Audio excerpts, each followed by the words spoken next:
My name's Kurt, I'm a keen spearo based here in Mackay. Behind me here is my recently completed 565.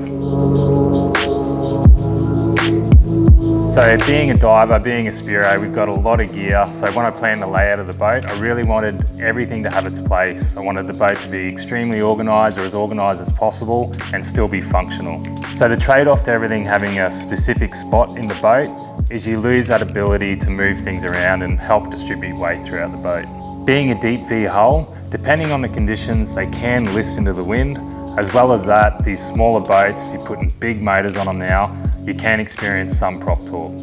The addition of trim tabs is a really simple solution to these issues and a way to give me a smoother, safer ride.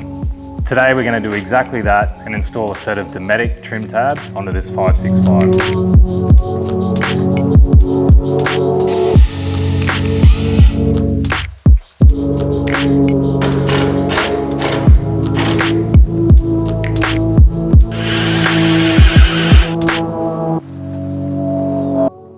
Haynes hunters are renowned for their smooth ride in those rougher conditions, but trim tabs will take that ride to the next level and are nearly a must-have on every trailer boat.